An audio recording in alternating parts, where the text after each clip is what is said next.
This is CBC News. I'm Sitar Sirs. President Barack Obama says a lot of work still needs to be done to stop nuclear material from falling into the hands of terrorists. At a summit of world leaders in Washington, Obama said that there has been significant progress, but global stocks of plutonium were growing and must be secured. Together, we have removed the world's most deadly materials from nuclear facilities around the world.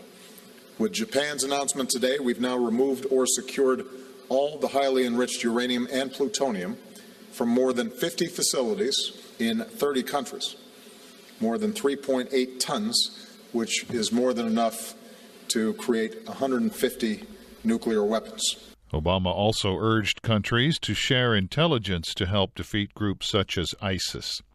Almost 2 weeks after two suicide bombs destroyed parts of Brussels airport, officials have announced that it will open again starting tomorrow, but it will be a while before it returns to business as usual, if it ever does.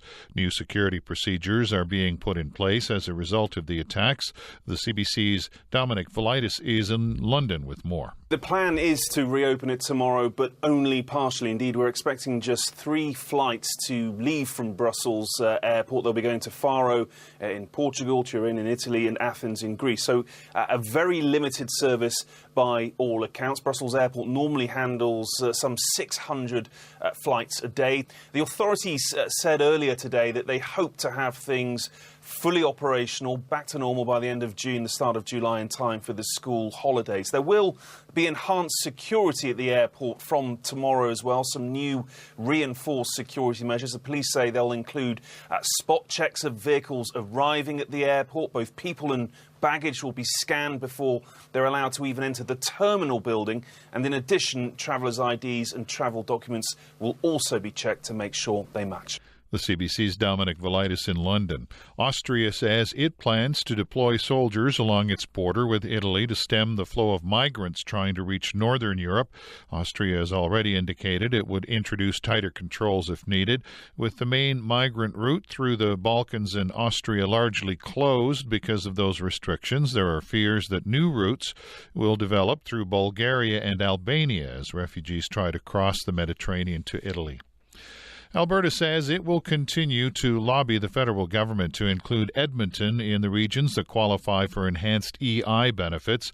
The federal budget identifies 12 regions that have been hardest hit by the collapse of energy prices. They include northern Alberta and Calgary, but not Edmonton. This week, the Prime Minister visited Edmonton and said that the government will reevaluate the decision. But speaking to CBC Radio's The House, Alberta's Labour Minister Christina Gray said Ottawa needs to explain what that means. So we've been asking if they are going to reevaluate, is that something that will happen in real time, month by month as unemployment numbers come in, or is that something happening a year from now? And that difference makes a big, important impact here in Edmonton. The budget proposes to extend employment insurance benefits by 5 weeks to a maximum of 50 weeks in the 12 regions. Well, Donald Trump's trouble with the issue of abortion appears to be continuing. Earlier this week, Trump said that women who get the procedure should face some form of punishment. That caused a storm of controversy. Since then, the Republican presidential candidate has tried to clarify his views.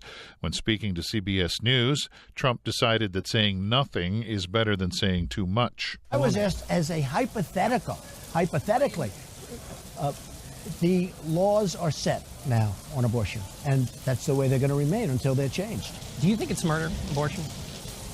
I have my opinions on it, but I'd rather not comment on it.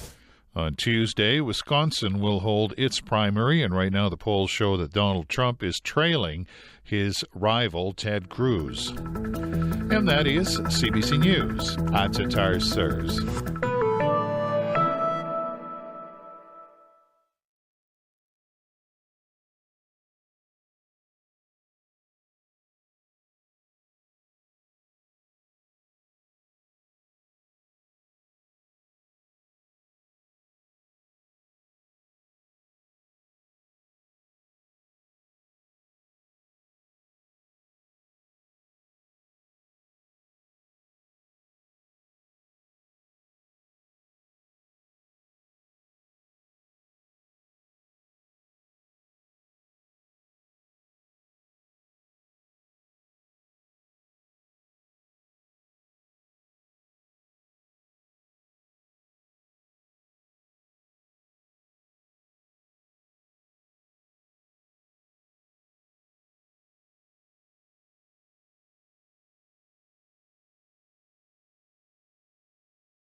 This is a test.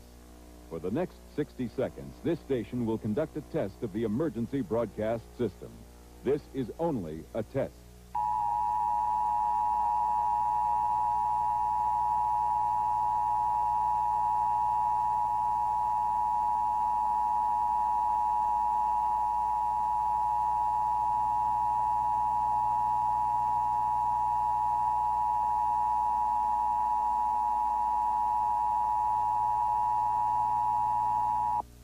This is a test of the emergency broadcast system. The broadcasters of your area, in voluntary cooperation with the FCC and other authorities, have developed this system to keep you informed in the event of an emergency. If this had been an actual emergency, you would have been instructed on where to tune in your area for news and official information. This station serves the Los Angeles area. This concludes this test of the emergency broadcast.